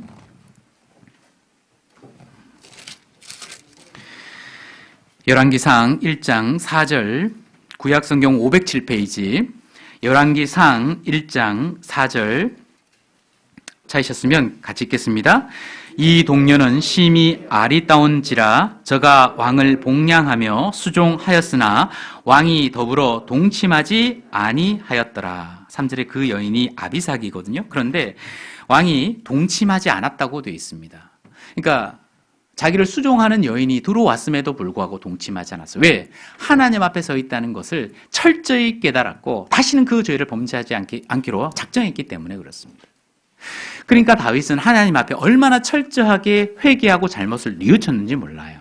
다시는 그 죄를 범하지 않았습니다. 그런데 사울은 자기 죄에 대해서 책망을 할 때 그것을 완전히 참여하고 잘못했다고 뉘우친 것이 아니라 계속적으로 변명하고 또 핑계를 대는 겁니다. 그러니까 온전한 회개가 이루어지지 않고 있다는 걸 알 수 있습니다. 여기 사무엘상을 잠깐 보겠습니다. 사무엘상 13장을 잠깐 보겠습니다. 사무엘상 13장. 사무엘상 13장 12절 구약성경 426페이지 사무엘상 13장 12절 13장 12절 같이 한번 읽겠습니다. 예, 내가 이르기를 블레셋 사람은 나를 치러 길갈로 내려오겠거늘 내가 여호와께 은혜를 간구치 못하였다 하고 부득이하여 번제를 드렸나이다. 제일 마지막 부분 부득이하여 번제를 드렸나이다. 여기 밑줄 한번 그어 보십시오. 자, 부득이하여 여기에 밑줄을 한번 그어 보십시오. 자, 이 장면은 우리가 잘 아시는 장면이죠. 어떤 장면이냐면 블레셋과 이 이스라엘 간에 전투가 벌어지게 되었습니다. 이 사무엘은 이 사울에게 말했습니다. 7일 기다리라고 이야기를 했거든요. 그런데 7일 기다리는데 7일이 거의 차가고 있는 시점이었어요. 그런데 자, 블레셋 진영에는 그 위를 쭉 읽어보면은 믹마스에 사람들이, 블레셋 사람들이 계속 모여들고 있는 거예요. 반면에 이스라엘 사람들은 탄핵에서 떠나가는 거예요. 그리고 시간은 다 가고 있는데 이 사무엘은 오지도 않아서 내가 어쩔 수 없이 왕이면 제사를 지내면 안 되거든요. 제사장이 제사를 지내야 되는데 왕이 월권을 한 거예요. 그러나 나는 어쩔 수 없이 제사를 지냈다. 이렇게 핑계를 대고 있습니다. 부득이하여 내가 어쩔 수 없이 제사를 지냈다. 이렇게 이야기를 하고 있습니다. 사무엘이 와서 책망을 하고 있음에도 불구하고 여러 가지 핑계를 댄다고 하는 것을 알 수 있습니다. 그 이후에 사무엘상 15장에도 우리가 잘 아는 것처럼 아말렉 족속 아가 왕부터 시작해서 완전히 다 진멸하라고 했거든요. 그런데 아가 왕도 살려주고 소나 양의 좋은 것, 기름진 것 그런 것들은 내버려 두고 본인 생각에 하찮고 의미 없는 것만 다 제거를 한 거예요.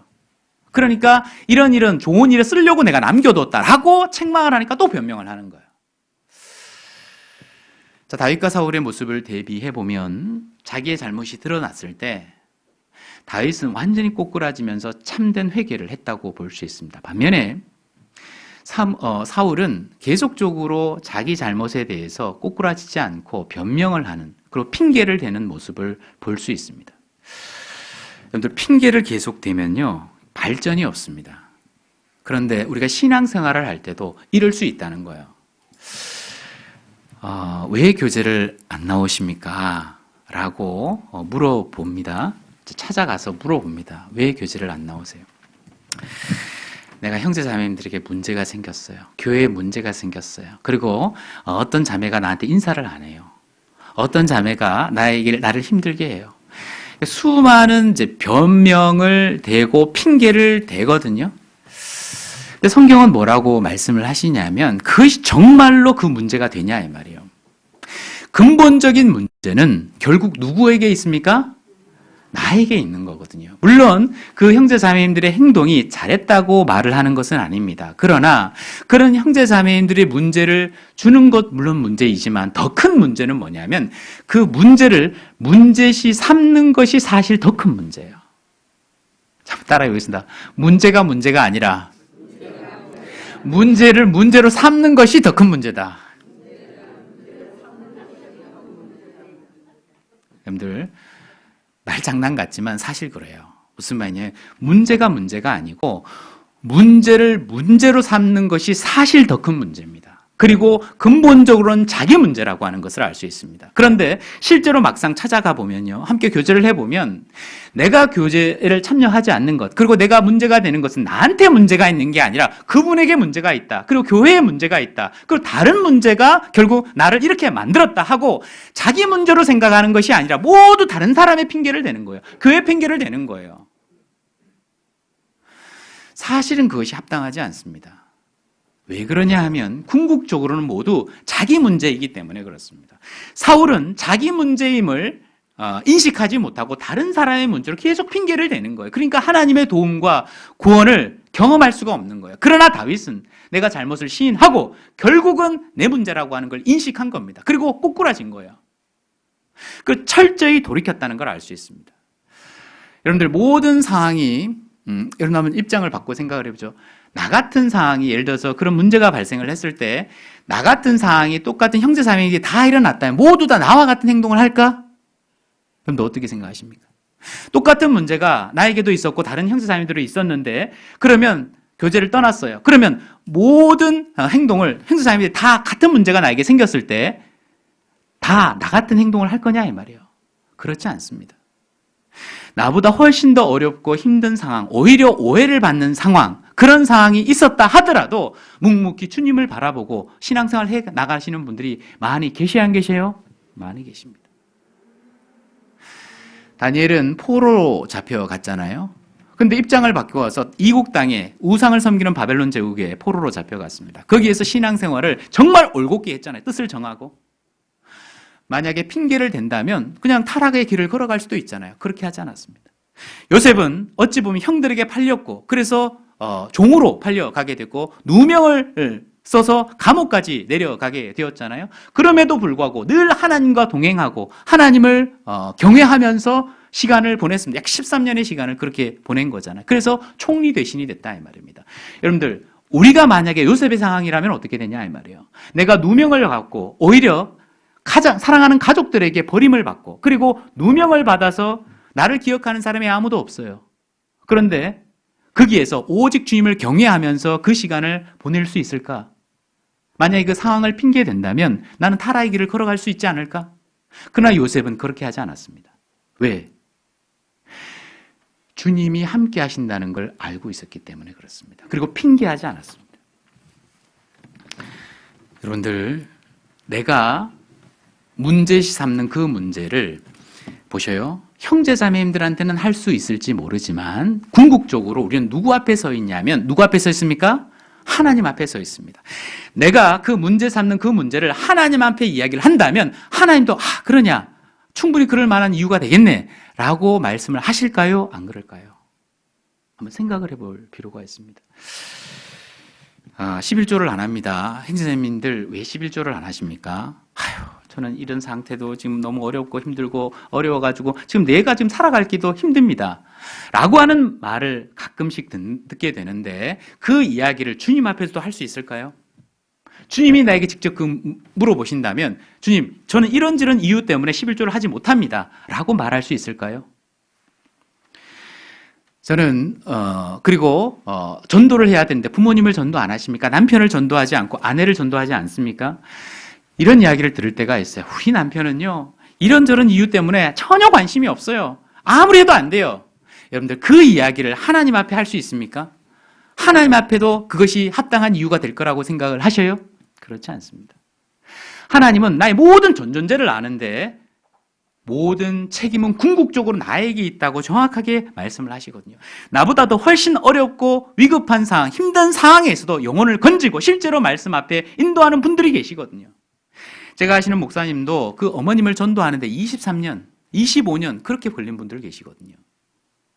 끊임없이 지금은 큰 바위처럼 절대 무너지지, 깨어지지 않을 것 같은 사람이라도 계속 찾아가고 매달리고 주님께서 약속하신 그 말씀을 의지하고 나아가면 반드시 깨어져요, 안 깨어져요? 깨어지는 겁니다. 그런데 나한테 믿음이 없는 거예요. 그래서 지속적으로 하질 못하는 거예요. 가다가 포기하게 되는 겁니다. 결국 그런 핑계가 중요한 게 아니에요. 결국은 나의 책임이라는 걸 알 수 있습니다. 그러니까 궁극적으로는 모두 나의 책임이라고 하는 걸 깊이 인식하고 내 문제라고 생각을 할 때 문제 해결점이 보이는 거예요. 그런데 다른 여건 핑계를 들잖아요. 그러면 발전이 없는 거예요. 시간이 지나도 계속 그 자리에서 머물 수밖에 없다는 것을 알 수 있습니다. 그리고 다윗이 하나님 앞에 그 마음에 합한 자다라고 하는 이야기를 들은 것, 그리고 늘 주님의 도움을 받을 수 있었던 또 하나의 이유는 무엇이냐 하면 다윗은 주님 앞에 큰 틀에서는 똑같다고 볼 수 있는데 정말 겸손한 사람이었다는 걸 알 수 있습니다. 늘 겸손한 위치로 그는 왕이 될 때도 그랬고 그리고 왕이 된 다음에도 늘 겸손한 위치로 나아가기를 간절히 원했던 사람, 그 사람이 바로 다윗이었다는 걸 알 수 있습니다. 여기에 하나만 좀 찾아보겠습니다. 시편 62편을 잠깐 보겠습니다. 시편 62편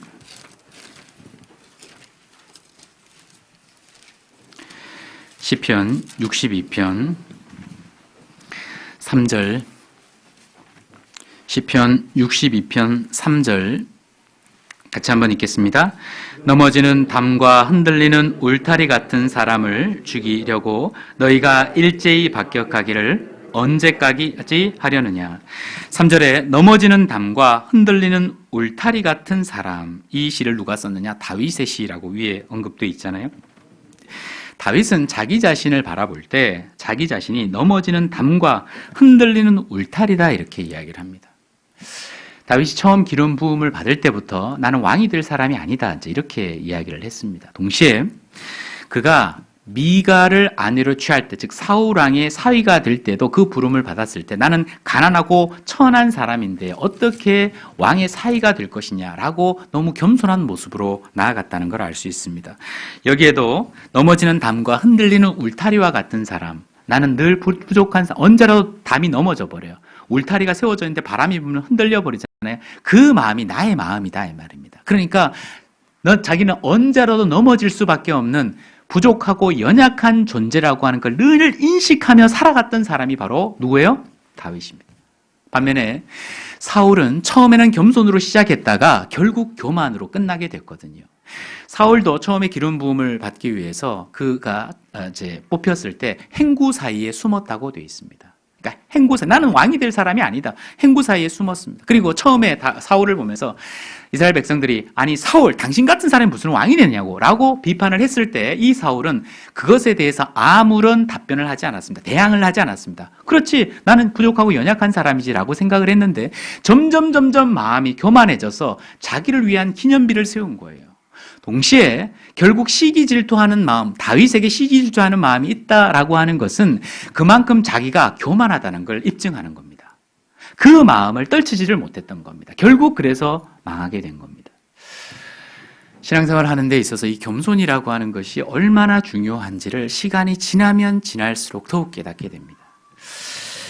얼마 전에 한 분의 간증을 들었는데 참 그 마음이요 너무 크게 공감이 됐습니다. 모 형제님이신데 그분이 우리 교회 초기에 함께 교제를 했던 분입니다. 중고등 부장도 하시고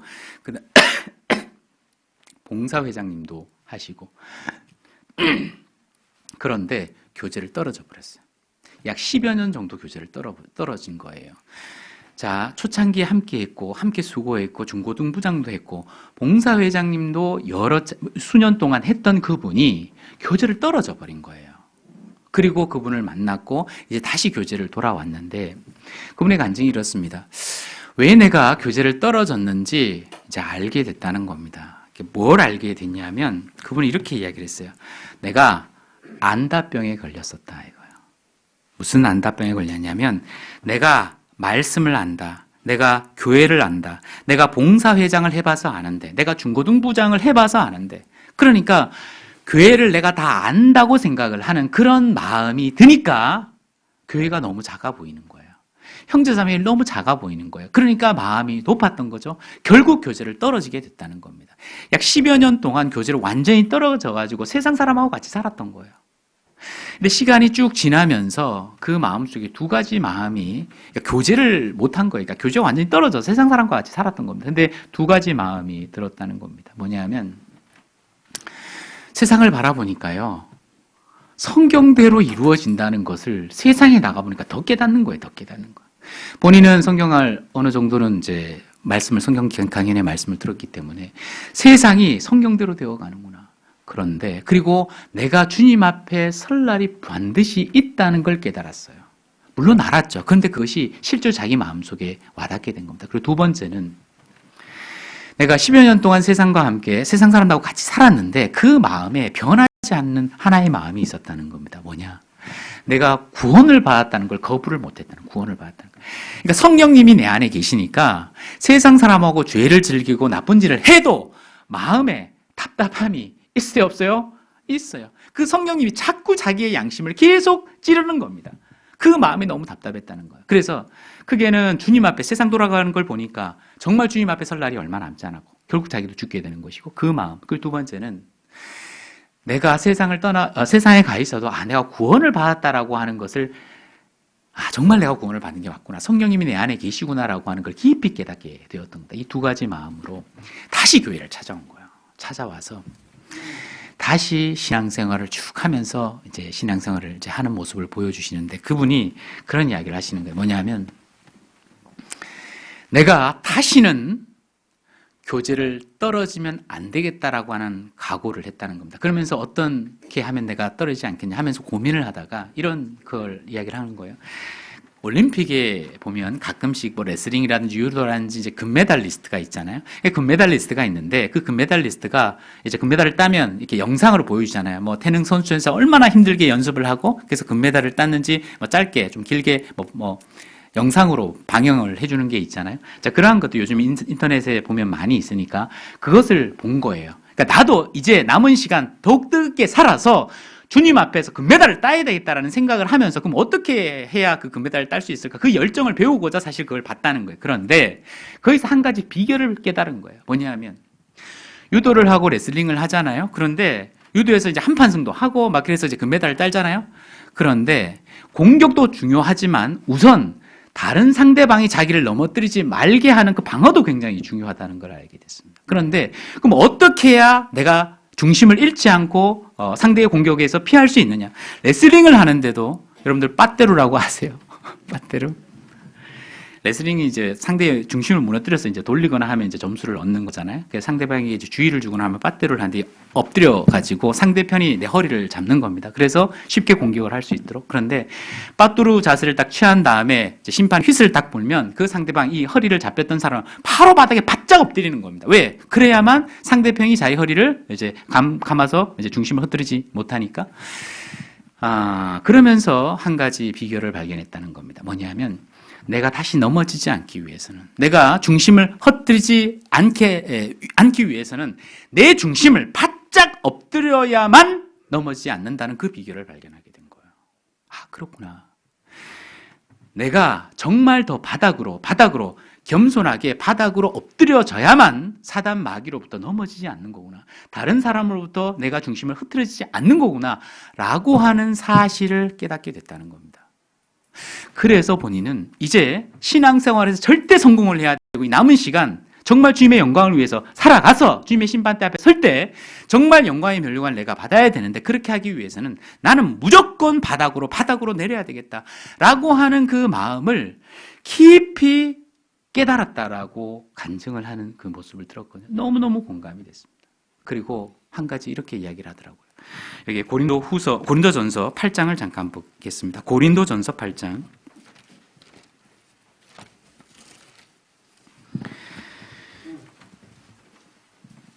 본인이 안다병이 걸리고 난 다음에 성경을 다시 읽는데 이 말씀이 너무 크게 와닿았다는 거예요. 고린도전서 8장 2절 같이 한번 읽겠습니다. 만일 누구든지 무엇을 아는 줄로 생각하면 아직 마땅히 알 것을 알지 못하는 것이요. 만일 누구든지 무엇을 아는 줄로 생각한다. 자, 내가 말씀을 안다. 내가 교회를 안다. 내가 봉사회장을 해봐서 아는데, 중고등부장을 해봐서 아는데, 그 마음, 그러니까 안다병이 걸렸다라고 하면 사실은 마땅히 알 것을 뭐 한다고요? 알지 못하는 것이라. 아직도 모르고 있다는 겁니다. 그래서 나는 사실 아무것도 몰랐었구나 라고 하는 걸 깊이 깨닫고 더 겸손의 자리로, 그 낮은 자리로 나아가야만 결국 성공할 수 있는 거구나 라고 하는 것을 깨닫고 교회에서 이제 죽기로 작정했답니다. 죽은 사람은 말이 있어요, 없어요? 말이 없어요. 죽은 사람은 말이 없어요. 자기 생각도 없어요. 그래서 나는 무조건 순종의 길을 가야 되겠다라고 작정을 했던 그 모습을 이제 간증을 하시는데 너무 크게 공감이 되었습니다. 그리고 이제 마지막으로 한 가지 말씀드리고 싶은 것은 다윗은 결국 하나님의 도움의 손길, 구원의 손길을 받을 수 있었던 이유는 무엇이냐면요. 다윗은 용서의 사람이었다는 걸 알 수 있습니다. 반면에 사울은 끝까지 용서하지 않았어요. 아시는 것처럼 10여 년 동안 사울의 핍박과 그 위협 가운데 다윗은 살았지만 그리고 다윗을 죽일 수도 있는 그런 상황이 여러 차례 있었잖아요. 엔게디 황무지에서 10황무지에서 사실 동굴 속에서 다윗을 제거할 수 있는 그런 절호의 찬스가 2번이나 있었습니다. 그때도 사울을 죽이지 않았습니다. 주님께 맡겼던 거예요. 옷자락만 베고 창과 물병만 훔쳐서 그 상황을 알려주기만 했지. 그러나 그 상황 속에서도 마음에 끈 찔림이 있었다고 말씀하고 계십니다. 그리고 자기가 압살롬에 의해서 도망을 갈 때 시므이가 저주를 했잖아요. 비루한 자여 가거라 가거라 하면서 다윗을 저주하는 모습. 그런데 그가 다시 황궁을 할 때, 다시 왕위의 자리를 찾아 돌아왔을 때 시므이를 죽이지 않았습니다. 당연히 죽여야 될 것 아닙니까? 그럼에도 불구하고 시므이, 자기를 저주했던 그 시므이를 용서해 주는 모습을 볼 수 있거든요. 마찬가지로 또 미갈도, 사실 미갈은 아까 사무엘상 18장에 이제 다윗을 놓아줬어요. 그런데 미갈이 다윗의 아내였었잖아요. 그러면 미갈은 다윗을 따라서 그 고난의 길에 함께 해야 돼, 안 해야 돼요? 함께 해야만 되는데 이 미갈은 아직도 사울의 딸로서 왕궁에서 살았거든요. 사실은, 그리고 다른 외간 남자에 또 시집을 갔어요. 그러니까 다윗의 입장에는 사실은 미갈을 제거할 수도 있습니다. 그런데 놀라운 것은 다윗이 왕위를 되찾고 예루살렘으로 돌아왔을 때 미갈을 다시 데리고 오라고 이야기해서 미갈을 다시 자기의 아내로 삼아줍니다. 그러니까 모든 죄에 대한 용서를 덮어주는 거예요. 그것이 바로 다윗의 마음이었거든요. 그런데 사울은 그렇지 않았어요. 끝까지 다윗을 죽이려고 했던 그 마음, 그 교만했던 마음, 그리고 용서하지 못했던 그 마음, 그것이 바로 사울의 마음이었습니다. 그래서 누가 하나님의 도움을 받을 수 있고 구원을 받을 수 있느냐 하면 실제로 용서를 해야 되는 거예요. 이 사무엘상하를 쭉 연결해서 보면 우리가 왜 용서를 해야 되느냐, 여러 가지 이유가 있지만 용서하는 사람이 하나님 앞에 도움을 받을 수 있고 구원을 받을 수 있습니다. 도움의 손길을 받을 수 있어요. 마태복음 18장에 우리가 잘 아는 것처럼 형제가 나에게 잘못을 하면 7번까지 용서하리까 주님이 말씀하셨죠. 7번뿐 아니라 7번을 70번씩, 그러니까 끝까지 용서하라고 말씀을 하시거든요. 그러면서 연이어서 무슨 말씀을 하고 계시냐면 1만 달란트 빚을 탕감받은 자가 있어요. 자, 주인이 빚을 탕감해 줬는데 자기의 동관, 자기 동료가 100데나리온 빚을 졌는데 그 빚을 안 갚는다고 옥에 집어넣어 버린 거예요. 그러니까 그 주인이 1만 달란트 내가 죄를 용서해 줬는데 네 100데나리온 빚진 사람을 용서해 주지 않는다? 그러면서 그것에서 옥에 집어넣는 모습을 보고 이 1만 달란트 용서받은 자에게 다시 옥에 집어넣어 버리고 1만 달란트 갚으라고 이야기를 하잖아요. 이거는 용서하지 않으면, 사실은 용서하지 않으면 주님의 구원을 경험하지 못할 뿐 아니라 오히려 주님 앞에서 책망을 받고 혹 저주를 받을 수도 있는 것이 우리이기 때문에 주님 앞에서 반드시 용서의 길을 걸어야 된다는 걸 교훈해 주고 있습니다. 이거는 뭐냐면, 자, 미갈의 입장에서 보면, 사무엘상하를 중심에서 보면요, 미갈이 다윗에게 용서를 받았어요, 안 받았어요? 용서를 받았죠. 그러면 당연히 그 용서를 베풀어야 되는 겁니다. 다윗이 정말 넓은 마음으로 미갈을 용서해주고 다시 아내로 삼아줬잖아요. 그러면 미갈은 그 은혜가 너무 크기 때문에 다윗과 같은 마음으로 용서를 해주고 주님의 마음을 품어야 되는데, 다윗이 법궤를 가지고 예루살렘 성으로 오는 그 장면에 있어서 아직도 편협한 마음으로 창을 통해서 다윗의 모습을 봤다. 그리고 속살이 드러나는 것을 보고 판단하고 평가하고 잘못된 이야기를 한 겁니다. 그러니까 결국 그 일로 말미암아 미갈이 저주를 받고 아이가 없었다고 되어 있잖아요. 미갈은 아직도 편협한 마음, 좁은 마음으로 다윗을 보고 있는 겁니다. 그래서 궁극적으로는 용서하지 못했던 거죠. 용서받은 사람이 오히려 그 시혜를 베풀지 못했습니다. 그러니까 결국은 은혜를 베풀지 못했습니다. 그러니까 결국 저주를 받은 겁니다. 시므이도 마찬가지예요. 시므이도 다윗이 그를 살려줬잖아요. 그런데 이후에 예루살렘만 머물게 한 솔로몬에 의해서 그 법이 이제 만들어지게 되었는데, 문제는 자기 종 2사람이 가드 쪽으로 도망을 간 거예요. 그런데 그 종을 잡으려고 가드로 가다가 결국은 예루살렘을 벗어나서 결국 죽게 되는 모습이 나오게 되거든요. 여러 관점으로 생각해 볼 수 있지만 이 용서의 관점으로 생각을 해보면, 시므이는 다윗에 의해서 용서를 받았는데 자기 종 2사람은 도망을 가니까 자기는 그 2종을 용서했어요, 못했어요? 용서하지 않았어요. 결국 쫓아가서 그 사람을 잡아오게 되었던 겁니다. 용서하지 못했거든요. 결국 그래서 시므이는 제거가 되었던 겁니다. 이거는 하나님 앞에 우리가 신앙생활을 하다 보면 가끔씩은 문제가 생길 때도 있을 수 있습니다. 그러나 우리는 주님 앞에 너무나 큰 용서함을 받은 사람이에요. 그래서 우리는 주님 앞에 용서해야 됩니다. 마땅히. 왜? 그래야 주님의 도우심과 구원을 얻을 수 있기 때문에 그렇습니다. 같이 기도하고 마치겠습니다.